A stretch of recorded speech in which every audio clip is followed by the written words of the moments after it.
Hello বন্ধুরা, রঞ্জিতার ঘরোয়া রান্নাঘর থেকে তোমাদের সবাইকে স্বাগত জানাই। আজকে একটা নতুন রেসিপি নিয়ে এলাম, খইয়ের ছাতুর নাড়ু।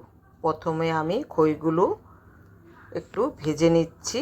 এটা আমি শিলনোড়াতে বেটে ছাতু করে নেব। এবার একটা মশলা বানিয়ে নিচ্ছি। প্রথমে শুকনো লঙ্কাটা ভেজে নিচ্ছি, তারপর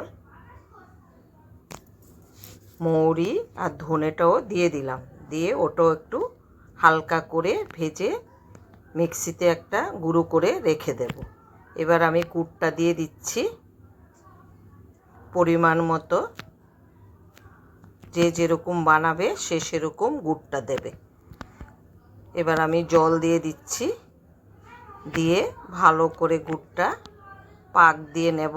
যেভাবে মুড়ির মোয়া বানায় সেইভাবে আমি পাক দিয়ে নিচ্ছি। কাল চৈত্র সংক্রান্তি আমাদের নিয়ম, এই নাড়ুটা বানাতে হয়, খইয়ের ছাতুর নাড়ু। সেটাই আমি তোমাদের সঙ্গে শেয়ার করছি। যদি ভালো লাগে তোমরা এভাবে করে দেখতে পারো। এবার আমি ছাতুগুলো দিয়ে দিচ্ছি। খেতে খুব দারুণ লাগে, একদম চকলেটের মতো।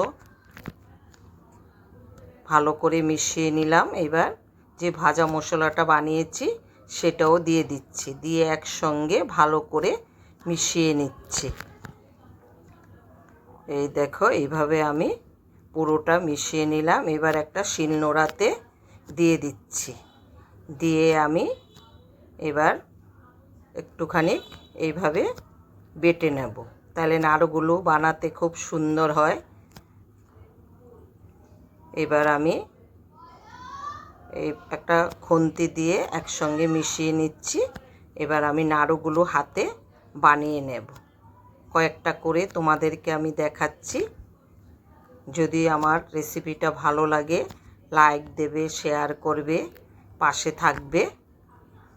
এই দেখো, নাড়ুগুলো আমার হয়ে গেছে। সবাই ভালো থেকো, সুস্থ থেকো, পাশে থেকো।